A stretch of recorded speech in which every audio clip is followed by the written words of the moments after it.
Well, I'm interested basically at a philosophical level. Mm-hmm. I'm interested in the system, a view of the system right. that Nagarjuna, Mm-hmm.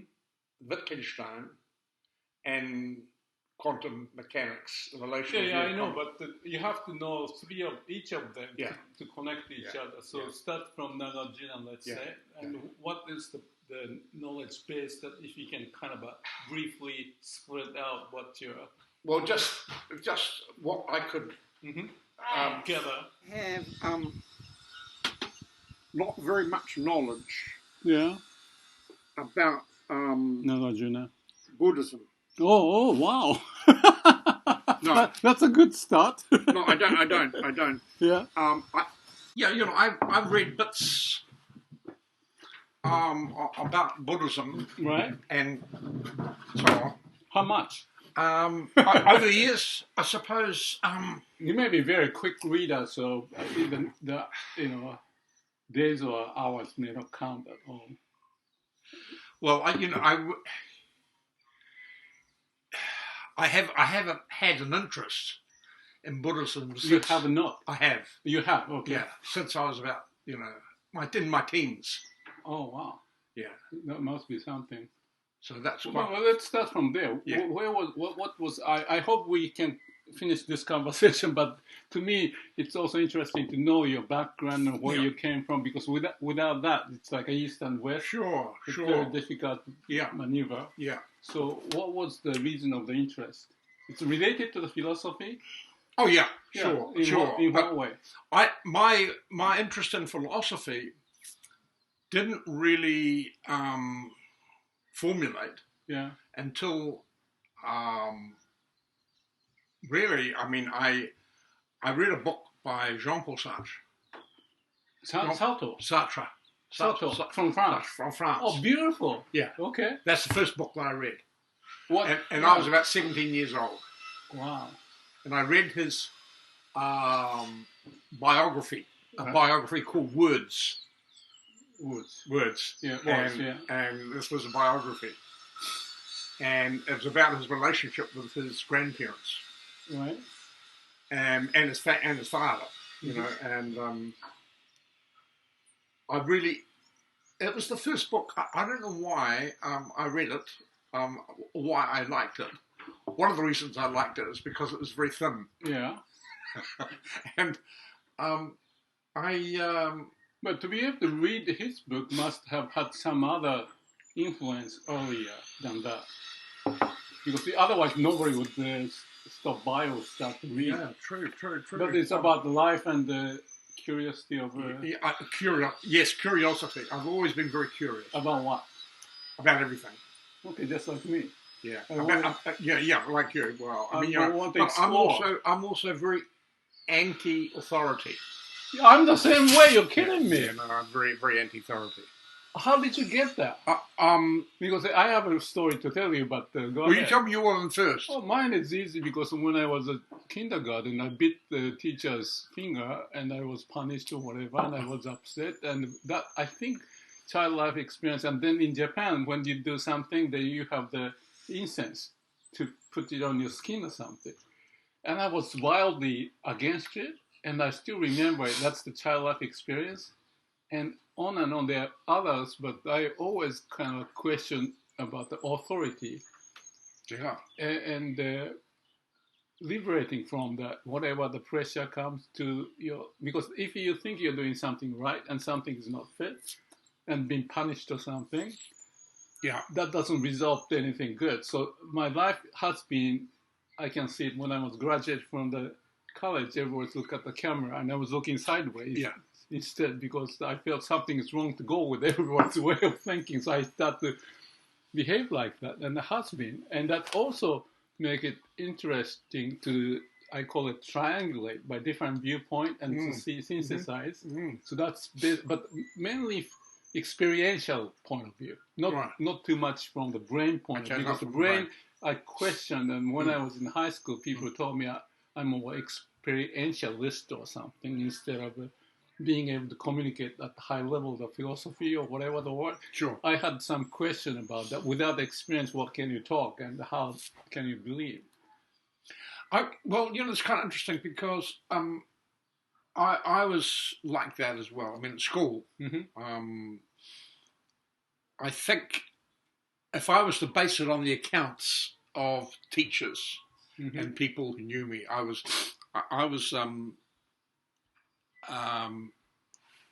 very disobedient. Okay.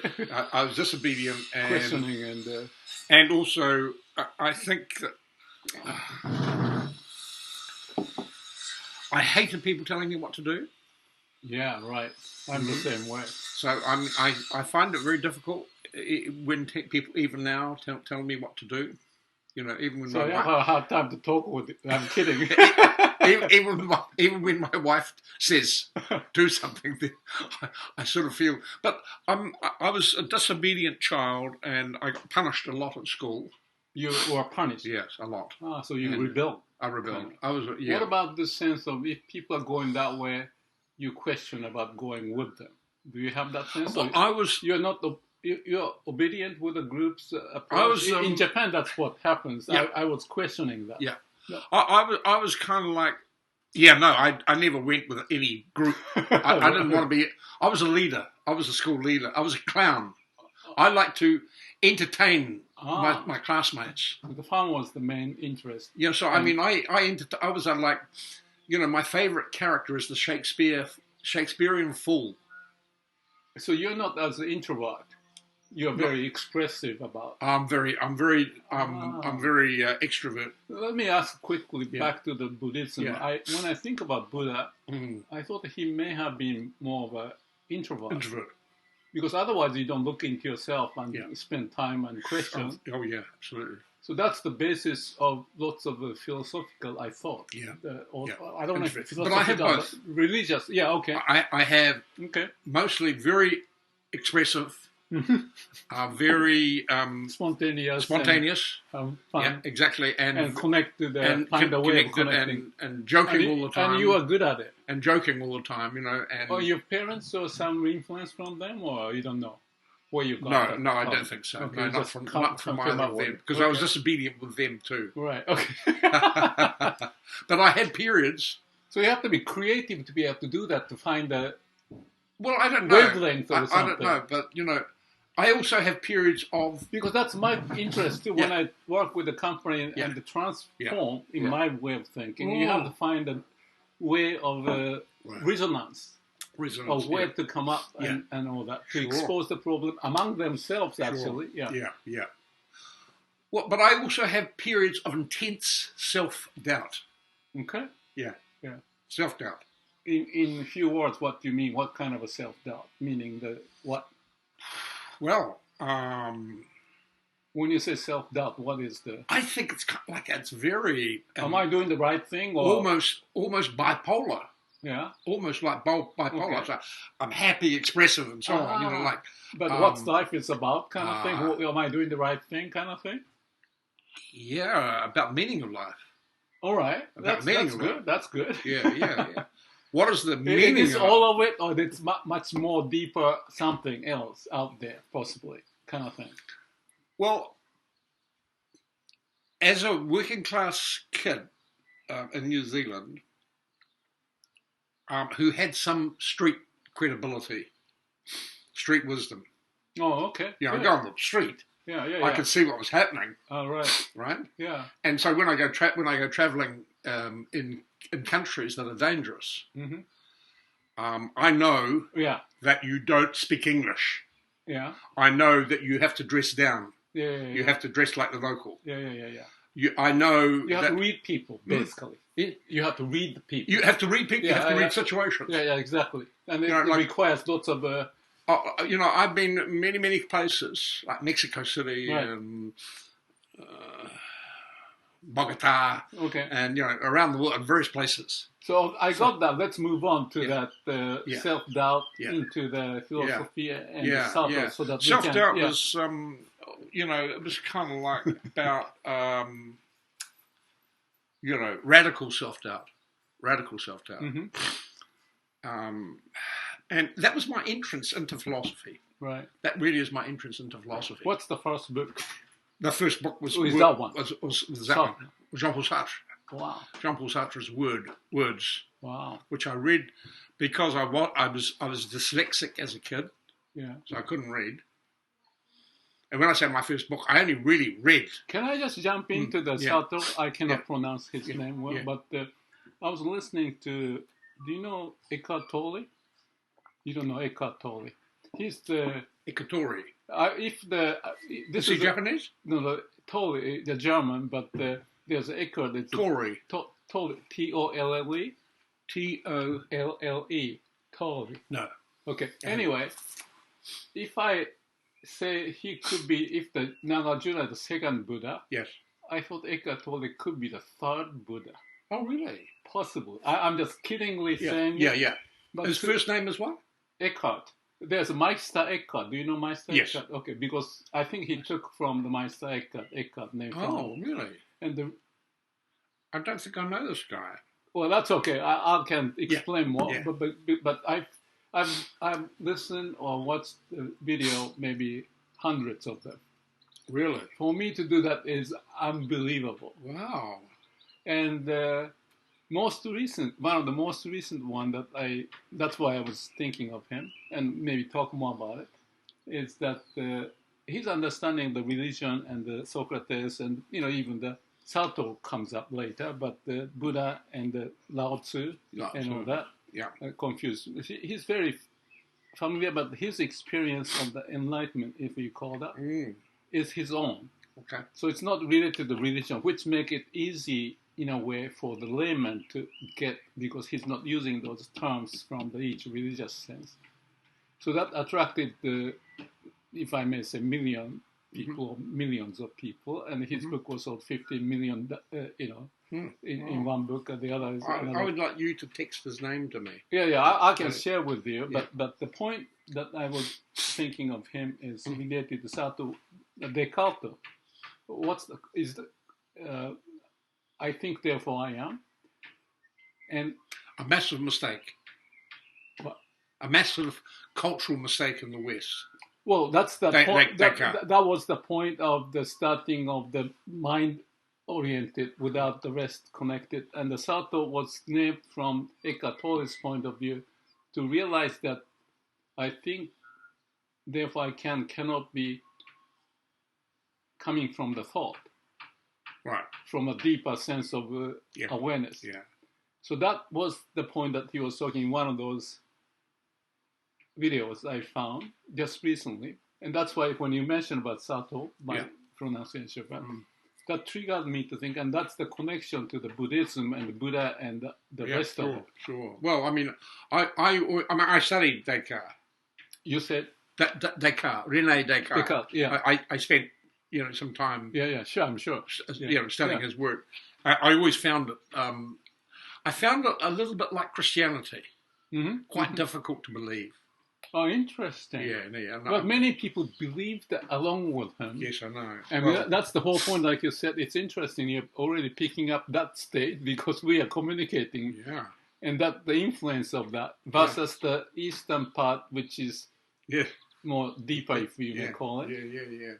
Well, I mean, I think in the very early stages, I had an interest in the East, in Asia. Because you're a curious guy. Because you're curious. Because I was curious, but also, let's see, when I was 17, I started university. I did English literature and geography. Yeah. And in geography, I studied Japan, Tokugawa, right, Meiji Restoration. Yeah. And then I also studied China, right, particularly Communist China, as it started with Mao Zedong. Right. Those were the two papers that I chose. And of course, when you're, I felt, let me say, an aesthetic response to the order of Japan. I really enjoyed that. I really liked that. a kind of like a deep order. Order in what sense? From what period? Well, Tokugawa I'm talking Shogun or no? I'm talking about the Japanese garden. Oh, okay. All right. And that goes back Right, quite a long time. That's right. And, Zen garden kind of Zen thing. garden. Yeah. The Zen garden. Yeah. But even before, I think, before Zen, we would say, the Japanese aesthetic, the sense of aesthetics, how you look, how you behave, a kind of minimalism. Yeah. Kind of minimalism. Yeah, that's right. Yeah. And also an aspect which, before I became interested in philosophy, in that period, I read a collection of Japanese koans called The Four-Gated City. The Four-Gated, and these were stories. Four-Gated City, I think it was four. You said the koan. Koans, yeah. These were collections of stories. Not the Zen koan. Yeah, Zen koans. You're talking about, but that's a Zen stories. Yes, very short ones. Yeah, short. But nobody will read it. I mean, those stuff unless. Why did you? Because this is a gateless gate you're talking about? Yeah. I think it was called the Gateless City. Like a 58 koan kind of thing? Koan, a whole bunch of koans, according to different masters. Right. Yeah. That's right. Yeah. And this was, when he met with one of his... Right. Master and the disciple. And the disciple. I was very interested in that relationship. Ah, you're kidding me. And what age? Young age?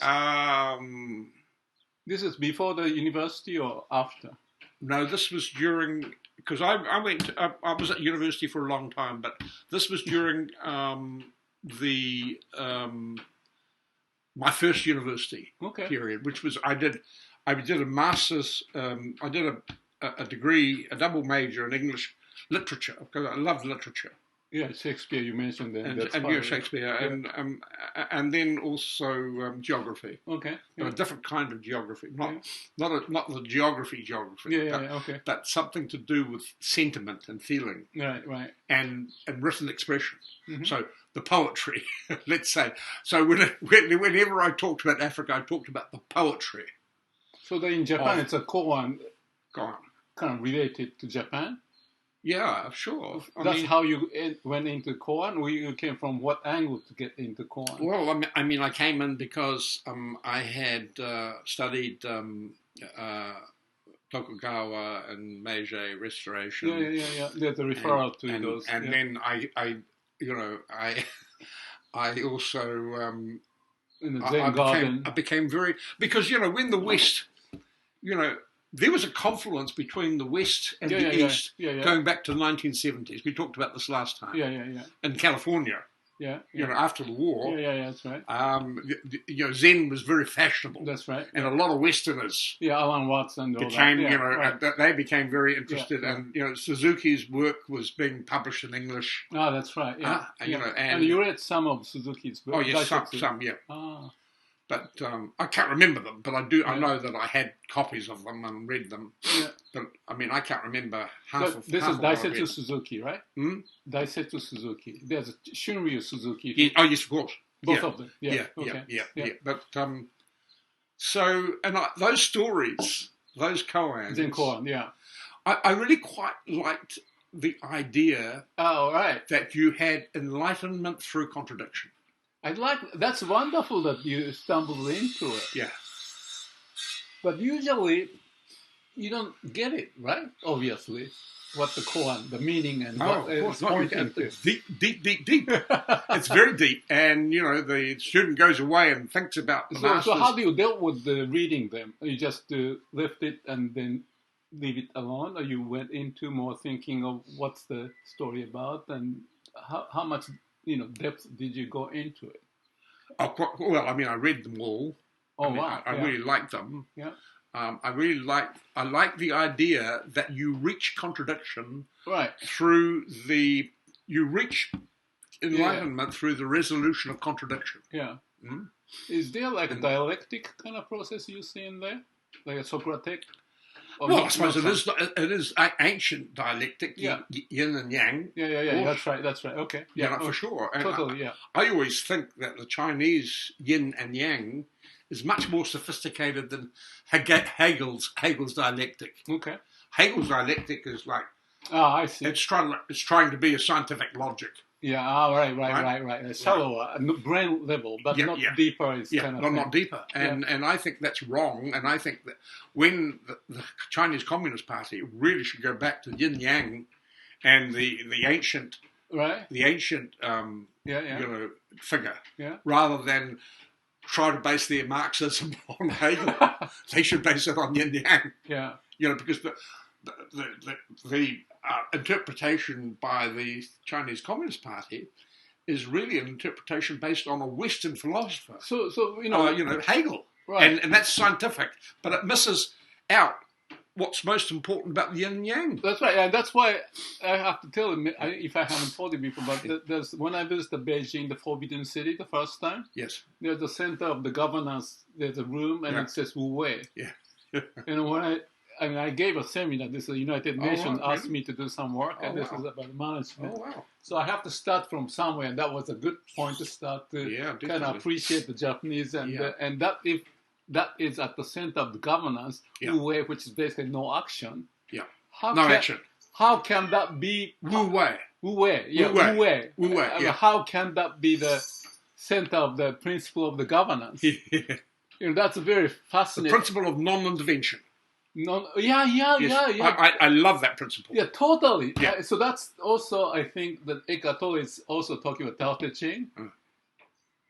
And therefore, when he goes back to the story of the Sartre, the after Descartes, is the point of Western civilization, the philosophies and so forth, starting to get into the non-duality, Wittgenstein and others, that there's maybe, and Schopenhauer and stuff like that. Yeah. So that's the kind of a flow of how the West went and the East is going, and like you said, in China going back. Yeah. But the root of where they are, they have, those things there. We talked about 3 different religions melting together in a pragmatic manner instead of knowledge, but the basis of the principle, and try to be with the principle instead of the too much brain heavy. Yeah. Well, this is an interesting thing, because I think I came to philosophy, apart from Sartre's existentialism, because that really rang a bell with me. Right. For a disobedient kid who had never read, I had dyslexia and ADHD. Right. Yeah, I hated reading. I thought only girls and boys with glasses read, and people like me. Yeah. I like to play in the playground. Right. Yeah. I didn't want to read. Yeah. I prefer to play. Shall we go inside? Yeah. Sure. Because the noise is. Yeah. That's our. We have to go back and forth. Oh, this should be okay this time now, because the girls have gone. Yeah, I know. And Donna's doing her manufacturing over there. Oh, is that what she does with the panel? Yeah. Oh, I got it. Like wooden things. Yeah, I wondered how and when she does it, but now I see it. So she works very hard. Well, she works hard. I think they both do. They don't make a lot of money. I know, it's funny when I didn't know that. Because I keep disrupting him, they're having a good time with him. When I'm good. They work very hard. And, they live here. Right. And it's quite hard to find a job, so they're self-employed, both self-employed. I know. Yeah. So, but, the interesting thing here is I came to philosophy first. First through Asian thought. Asian what? Asian philosophy and thought. Which is like Zen Buddhism, as an example. Zen, I also read Lao Tzu, right. And, the book, particularly the Book of Changes. I Ching kind of thing? Mm-hmm. Book of Change. Book of Changes. Is that the I Ching? I Ching. Yeah, okay, right. I Ching. Yeah. And also I was very interested in you know, Wilhelm Meister, who was the German translator for the I Ching. Yeah, okay. He translated it into English for the first time. Mm. But it was so recent. Oh, was it? It was very, very recent. Wilhelm Meister was a friend of Jung, Carl Jung. Yeah. And he was the guy that translated the I Ching. Oh, wow. Wow. I don't know if that was the first time it was translated. Yeah. Okay. But anyway, somebody gave me a beautiful book, Right. which was, pre-philosophy sort of time, which is beautiful. It had translations of the I Ching, and it had beautiful paintings and wash paintings, and ink. And so, what did you get out of the book?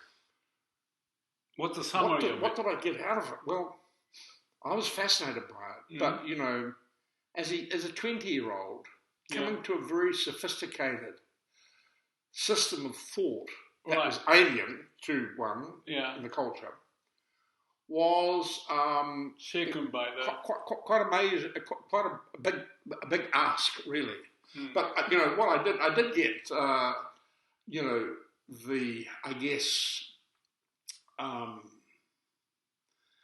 that characteristic. I think it's a characteristic of Asian thought, which I would say is holism. Okay. Holism. That's how you call it. Yeah. Okay, I got it. And unity. Yeah. And harmony. Right. Harmony. Universe, how it's operates. Those three principles. Yeah. Of the role of the self and the non-self. So in a primitive sense, it's kind of like a connecting to nature and the volcano and you relate and how things happen. Absolutely. Okay. And also, maybe it sounds a little primitive. Yeah. And that's the difference between the scientific versus the spiritual kind of thing. Absolutely. Yeah. Okay. And you remember, my first passion and love was poetry. Like which one? Well, English poetry. Okay. I started with English poetry. Okay. And then everything else. Then I read everything. The poems or the philosophy. This is poetry. Poetry, yeah. Yeah, I wanted to be a poet. And did you get into like a haiku and all that? Yes, too? haiku. Okay. And the tanku. Yeah. And, the whole, right. And also the Italian Petrarch. Okay. The Italian sonnet. And, also various forms of European poetry. How about the Indian or Sufi related, Rumi and those may not be poem, but it's also lots of phrases that, like a koan, they have their own poetry. Oh, yes. Do you know anything about the kabir? No, you don't. The kabir? Kabir is the Indian Sufi, I think. Sufi, okay. No. I think so, yeah. But I found it wonderful. It's got lots of poems that I'm still learning, put it this way, my introduction to Asian thought, let me say Asian experience, was at the point at 11 years old when I rejected Christianity. You rejected at the age 11? Yeah. Okay. Yeah. That's very interesting. I think there are a few number of people who may be like that. Too much dogma or structure. Too much dogma. But I was a little 11-year-old boy, and I went to a church. Right. And then I had to do Sunday school. Yeah. And I was colouring in books of guys wearing robes and sandals, that sort of thing. I thought, why am I colouring in these people when, that couple of thousand years ago? Yeah. What is this? And then I formulated a kind of skepticism about the lies which the church told its followers. It's like me asking why people do what they do. What's the reason? Probably, but this is the thing. Christ was a historical figure. He was quite an appealing man. Yeah. But then the church, 150 years later, they tell these big lies. And the big lies, were the virgin birth. Oh, okay. I thought, hold on. I was working class kid. Yeah. I was like, you expect me to swallow that one? Yeah. The virgin birth? And then... well, actually, in India too, he's talking about the Maya. Anyway, it doesn't matter. And then I mean, those things comes up after the origin. Yeah, and and then the miracle of walking on the water and the loaves and fishes and all these miracles, but also, put it this way, return from the dead. Right. Yeah. And then the fact that he's going to come again. And I saw, as a kid, I probably saw it more as a sociologist and saw it as a control system. Mm-hmm. I quite like the values. Mm-hmm. Yeah, and certainly, I really do. I mean, who doesn't? When the system is set up and the prime value is love, right? Yeah. And love thy neighbour. Who can argue with it? You can't argue with it. But I just felt that it was based on big lies and lots of marketing material. And marketing. Marketing. And they're successfully. That's what I thought. No, I was an 11-year-old boy, right? Yeah. I had no really formal academic training. Right. But I developed a deep skepticism. Yeah, intuitive sense of... Intuitive. I'm actually, I realised, very intuitive. Yeah, that's good because if you don't have that, you get embedded by all the, stuff. Yeah. And become part of the habitual pattern that may be developed over time, and you don't question anymore. Yeah. And I think that I am also, let's put it this way, I'm deeply skeptical, but I'm also very idealistic. So can we go back, to make sure that the line of thought, poem, you were talking about it. Yeah. When it comes to the poems, the things that you like is very more straightforward and appealing to you because of what is that essence of it? Because this is part of the mysticism. Yeah, right. Okay. With language. Yeah, okay. The mysticism of language. I can read a short poem. Right. Yeah. And it can speak to me. That's right. Yeah. Right. And I can feel it. Yeah. And I can feel the effect that it has on me. Yeah. So it's not just the sound of the words. It's not just the images. It's not just the metaphor. It's the whole, total experience. Or in between the line kind of thing. Oh yeah, reading between the lines. Yeah.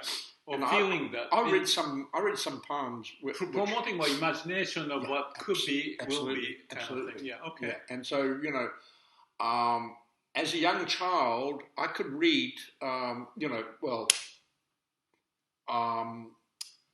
quote a lot of English poetry. Yeah. And so when I went to university, that's what I wanted to do. And of course, I think reading it and then doing geography were the two forces.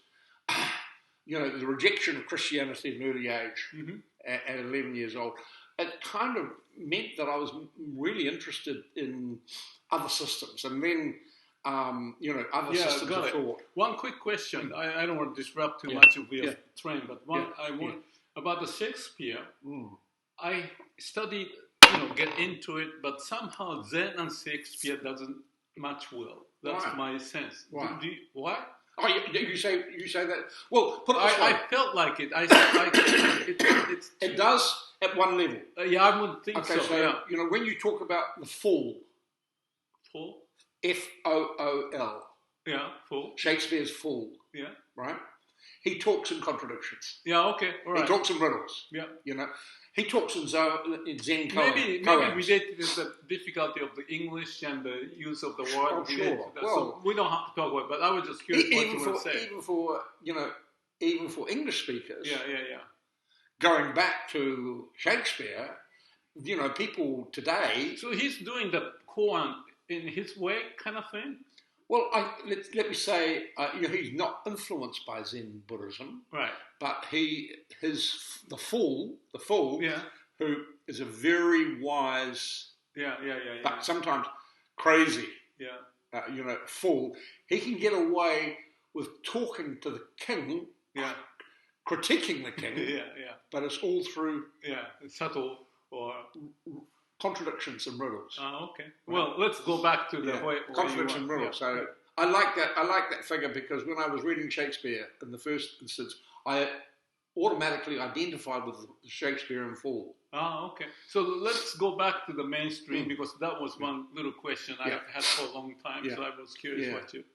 So we are talking about the poetry and the aesthetics, or the aesthetics, in between the line, the and aesthetic you connected. Yeah. And the origin of this discussion was Sartre and why Descartes to Sartre and the East and how they meshed together. So I think we covered quite a few angles to kind of connect, and I can see how you came. So I guess my question was why you were so interested in Descartes, Sartre at the age 17.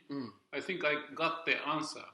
Yeah, and I read any formal training, I read a lot of existentialism, because the existentialists, people like Kierkegaard, going back to Kierkegaard, but earlier maybe even Nietzsche. Okay. I mean, many of them wrote in a poetic way. Ah, okay. They all wrote in a poetic way, and you can't write philosophy like them because they're individual stylists, and they also appreciate expressiveness and poetry. So tell me a bit again, sideline, because I didn't go much into the philosophy because I had the question of philosophy being too much words over word and knowledge over knowledge and too complex, and without experience I couldn't get at the age of 17, so I kind of dismissed it. Right.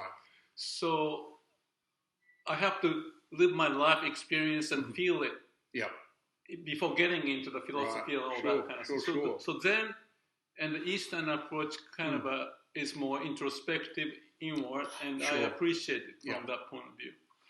So I guess I just want to say that, where I came from, just for your information.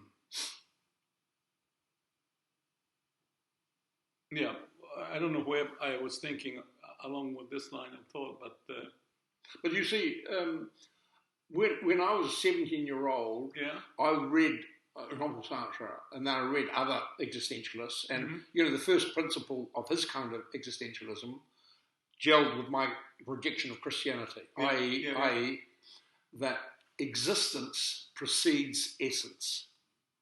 Sorry, the question I wanted to ask was Goethe. I was more interested in Goethe and Hess, Hermann Hesse kind of thing. Yeah, okay. How do they fit into your profile of the people, and are they on the edge of something, or you have read any of those? Oh, yes, indeed. Yeah, you did. I published on Hesse. Which one, the Goethe?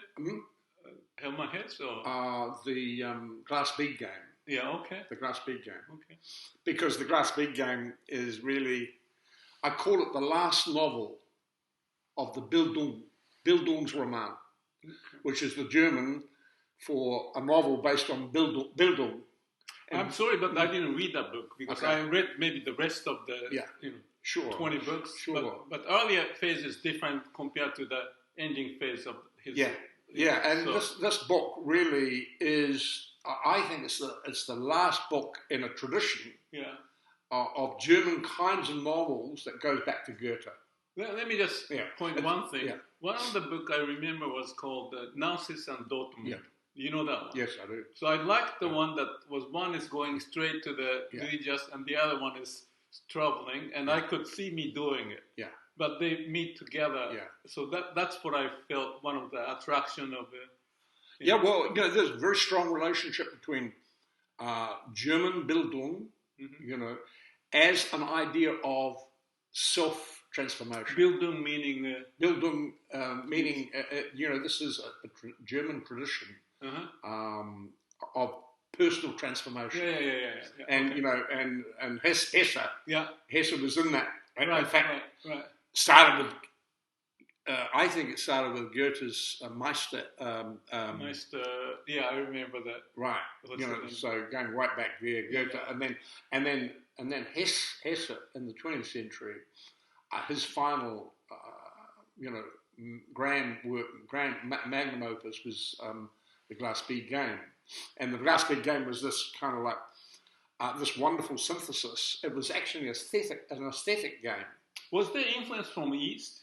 Yes. From Hesse? Oh, yes. I could feel Schopenhauer, although he must be thinking and talking about it. Right? I'm going to say yes, because even though I haven't studied it or written about it, I can feel it. I know it's there. I like the way you were saying that. It's more straightforward. No, true. Otherwise, too complex to digest and just get the flow of where you came from, where you are. Well, So anyway, you got some sense of me about the Goethe and the Shakespeare and his kind of thing. Sure. But away from the philosophy, that's kind of an approach I took, that I couldn't get into this discussion with my friends from high school because they are too much into it. Yeah. And I thought, I don't have the basis to talk like that. Yeah, right. Well, this is the good thing, that for people who haven't studied philosophy at an academic level, like a course, philosophical literature, like Hesse. I mean, he's a very philosophical novelist, really. Yeah. And Sartre was a philosophical novelist, right. and so you have traditions of philosophy in the West that are novelistic and poetic, as you do in the East. And in some ways, in the East, the form of philosophical expression is poetry. So my coming here, one of the questions I had about briefly skimming through your work on the Nagarjuna, Wittgenstein, and what's the third one? The relational. Quantum. Because there are lots of listing of the referral and so forth. This is too complex and too much knowledge for me to. Right. I mean, that's why the intuitive sense of what that was about was most interesting part, and where it came to the point. And therefore, I was asking about Nagarjuna, how you get and what did you get out of it. That was the origin I talked about, right? Well, I like the doctrine of emptiness, you see. Right, totally. Yeah. You're talking about Nagarjuna. Yeah. And I like that because, and I like this comprehensive view that puts an Indian classical philosopher in touch with a German or Austrian, like 20th century Wittgenstein philosopher, and an Italian theorist about I'm finding it physics. Interesting. So I thought there's a chance of us being able to talk. Yeah. But I wasn't sure about the chance, how deep. But let me ask one more thing related to what I was thinking about. And I mentioned about Eckhart Tolle. One of the sentences I was thinking about, I actually did some putting into the YouTube video. Instead of writing it, I talk into the video. It was something like, don't make, what's the word? In Japanese, it's like shikan, stop and observe. But this, Eckhart Tolle was talking, don't make your mind to be too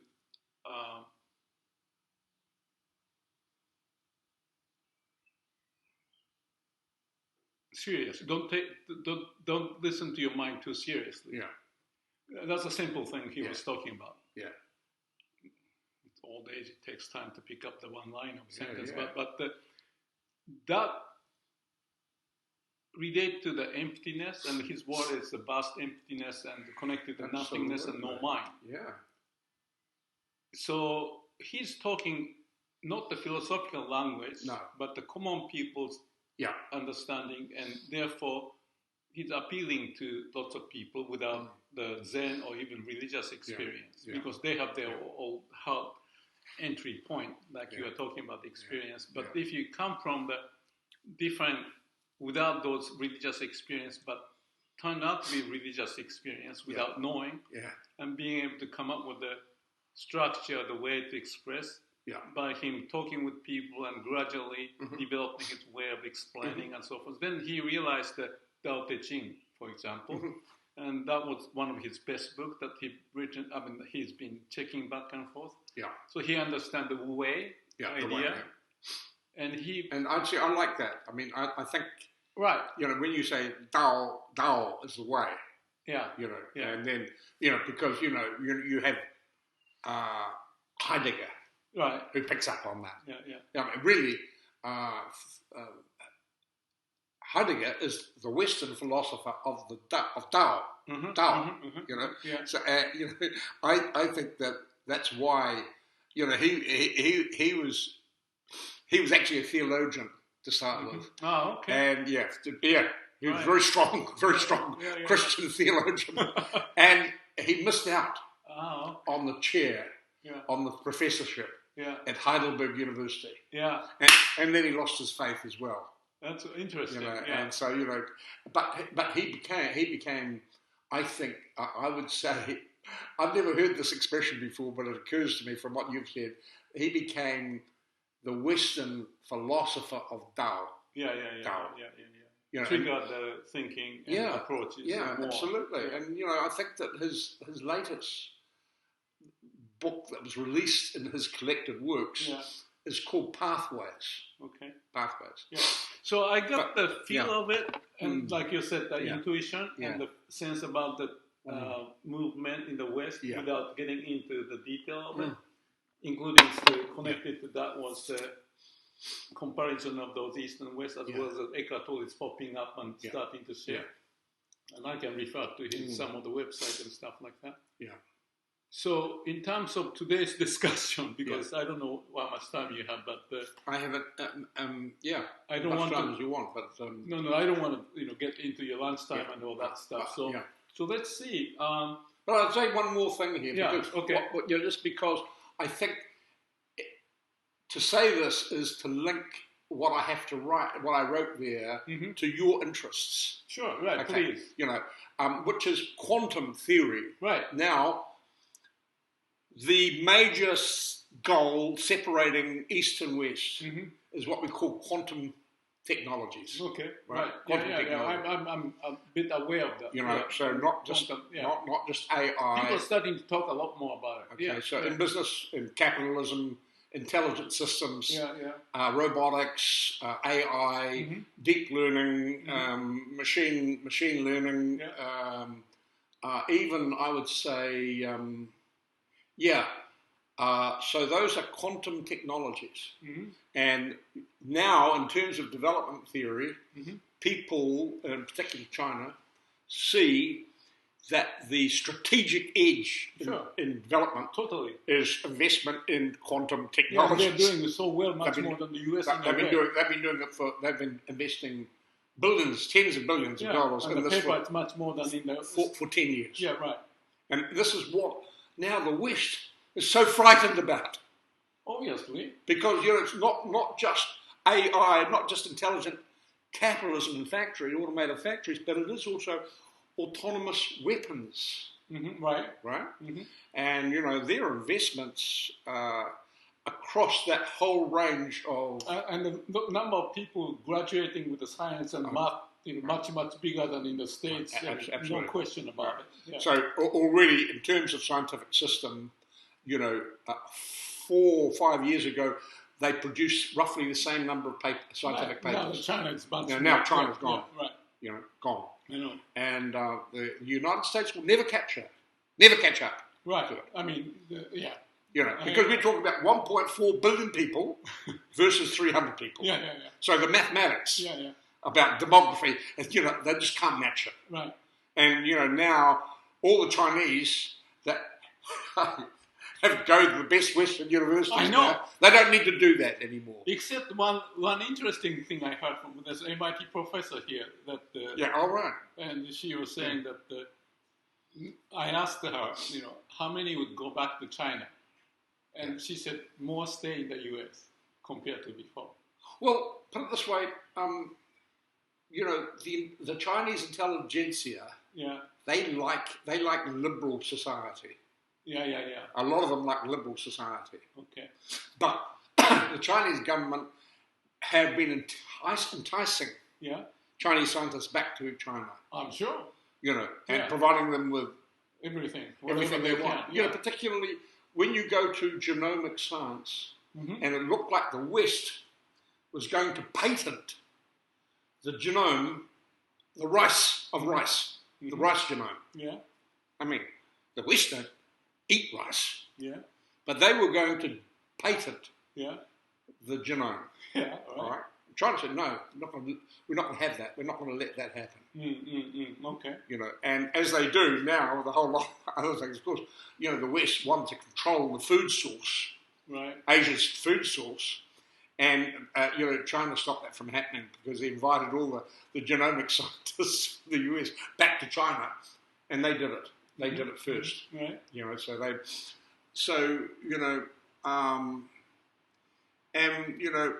part of my deal, I think it's quite interesting because I'm a New Zealander, right? Mm-hmm. I'm on the edge of the world system. Yeah, I mean, yes, from the rest of people. People yeah, can that's usually a good place to be. Yeah, it's a good place to be. It's a good place to be because, for me... No, I'm a little concerned about the videos and to be posting and all that stuff, but I'll ask you if it's okay. But if it's okay... Of course, you can do whatever you want. Okay. I'm not worried. That's wonderful because it's a sensitive issue.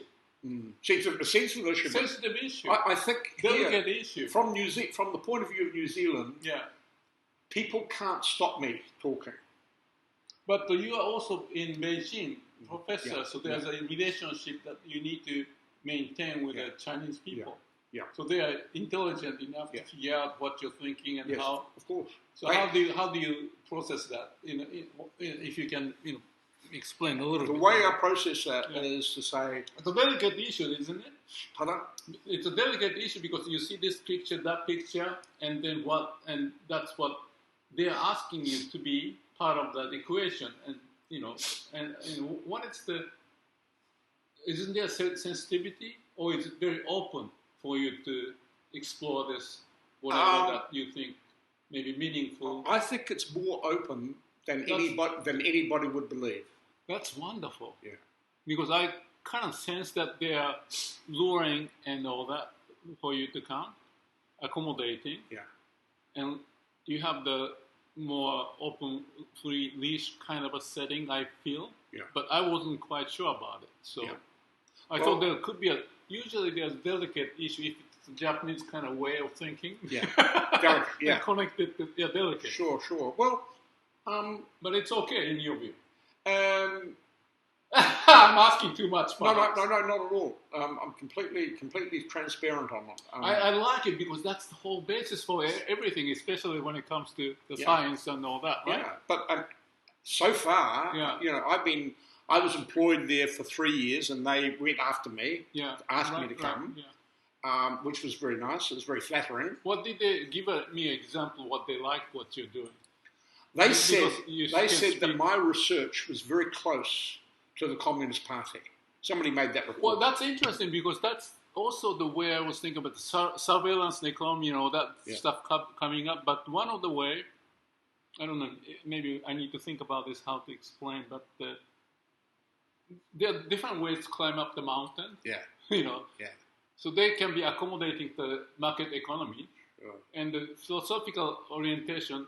They may be, especially with the background of Wu Wei and all that, Taoism and the Buddhism, they may accommodate those because that's part of their DNA. Mm-hmm. So if you can touch on that one and promote that one, well, you can help, but also help the West to realize what is to be, Yeah, I think done. that, they were very...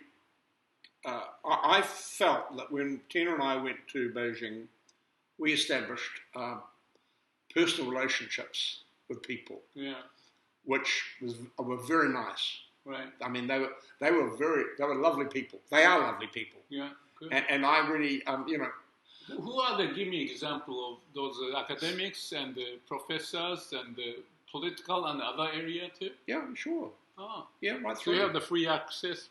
Pretty much. How was it developed to be able to contact them? Do they bring them, or you ask, or by the connection they just try to? I first went to China in 1999. Yeah. And I was invited up there by the Institute of Philosophy, right, which is their government organization, and they asked me to speak. They asked me to come up to China to talk about Wittgenstein. Yeah. And I made contact with some people, some professors then. Yeah. Wang Qingbing. Yeah. Who's a lovely man. Yeah. And Wang Jihe. And a lot of them. And I with Wang Qingbing after 22 years, we are finally writing together. Oh, yeah. Writing together. Yeah, in one of those books. And and lots of other things, new ones. And wonderful. And, so that's quite interesting. But so But when I went up there, I mean, I was always interested in China, as I say, and then out of the blue, I can't remember, I received this invitation to go up there, and I thought it was going to be lots of Chinese scholars, but there were only 5. Yeah.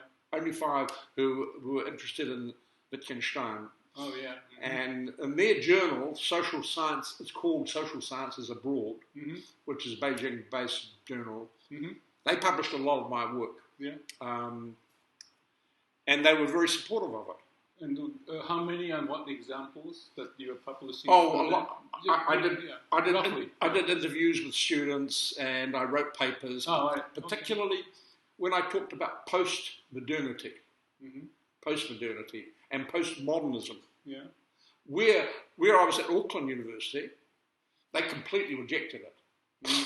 They hated it. Yeah. They hated my philosophy. Interesting. And even the philosophy department that I went through, I was up for a personal chair there in the 90s, and there was a leadership by a philosophy department to oppose me.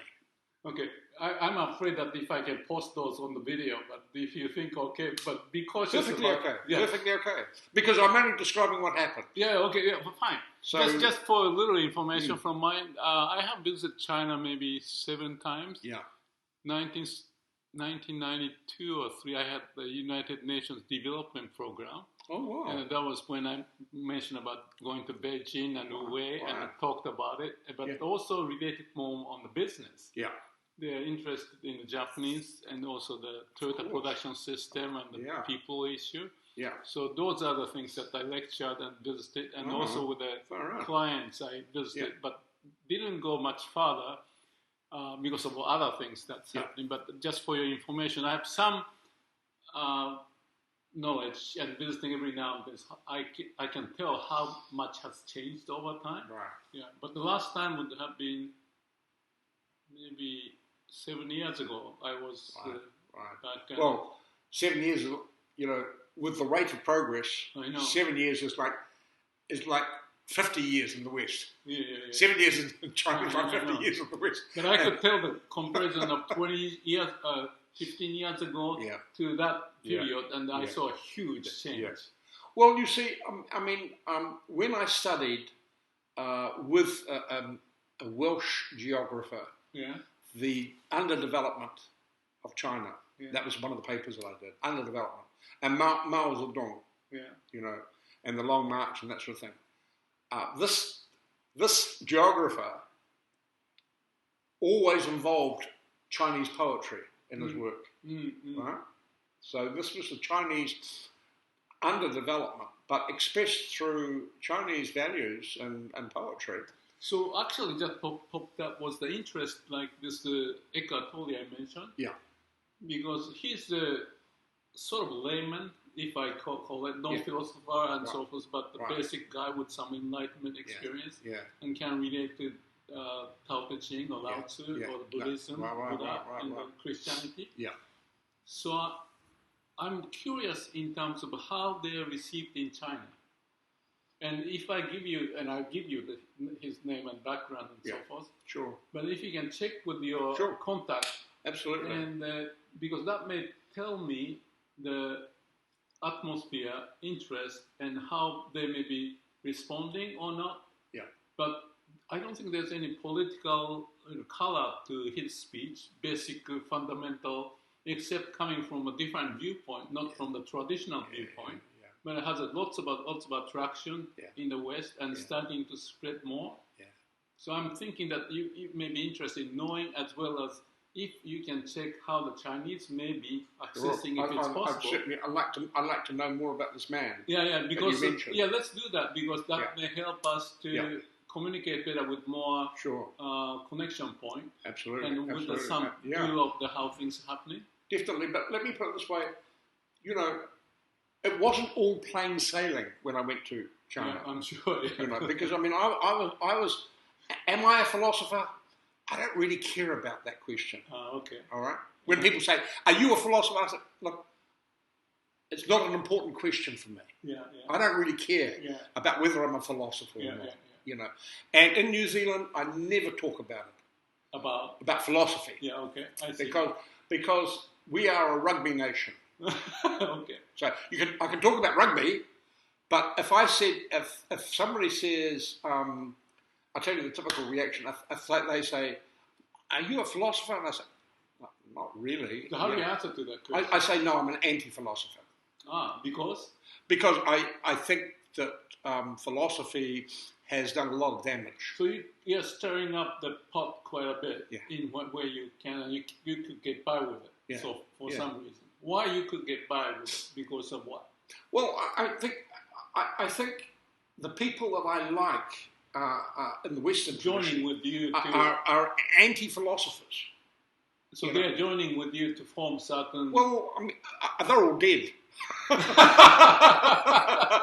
They're all dead. But I know when I went up to China and I met the philosophers, right? Confucius philosophers, they didn't really want to know me. Let me ask you about I think in your paper I skimmed through, but I want to talk. Yeah. It's more important than reading and trying because it's too much time. Yeah. Kitaro Nishida, I think was you named. You know him. Nishida Kitaro from Kyoto. You don't know him. I thought I saw his name. Oh, he has probably contributed. One of the article or something there. He contributed to one of the papers. The Japanese scholar.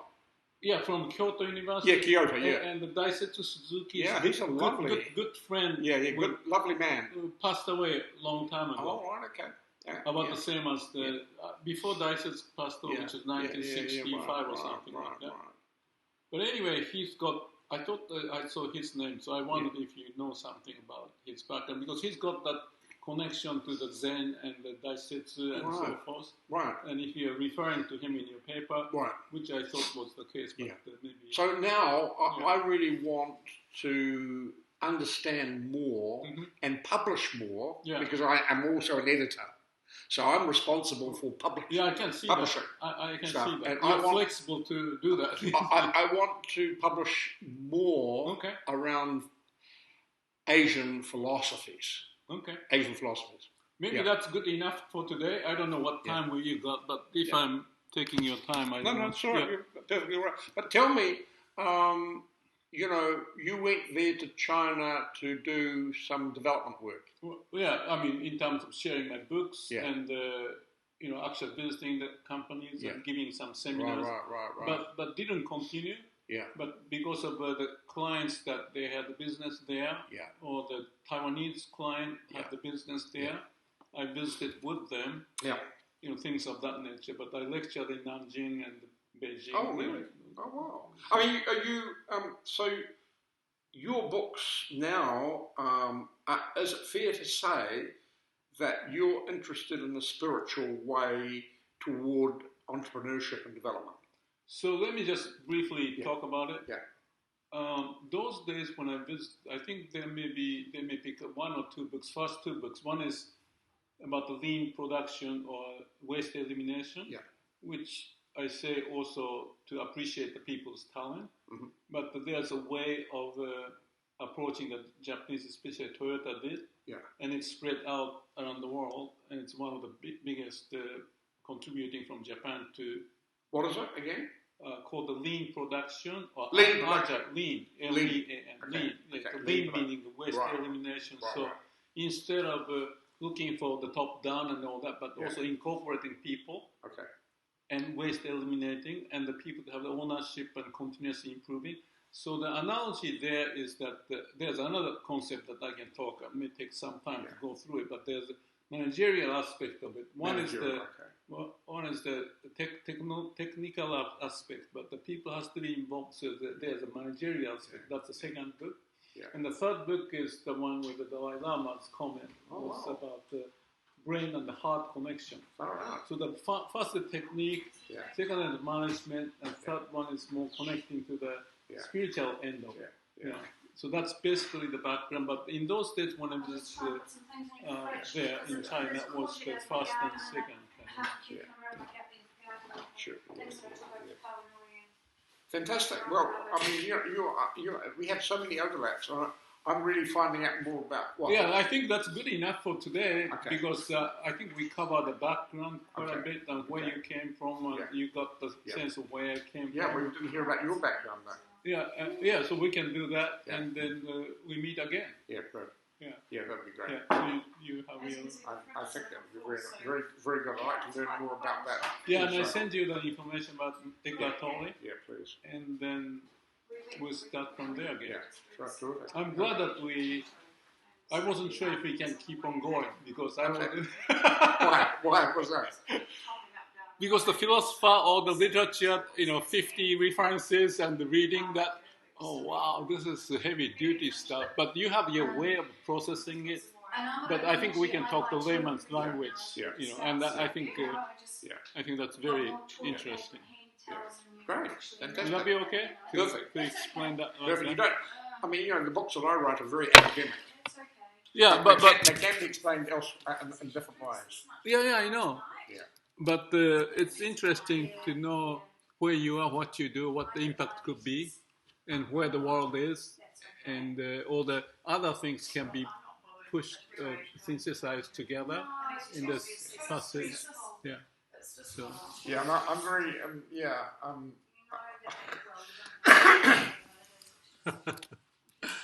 I'm also very full of criticism for Britain, Australia, and the United States. Ah, right. Yeah. I think they're on a war path. I know.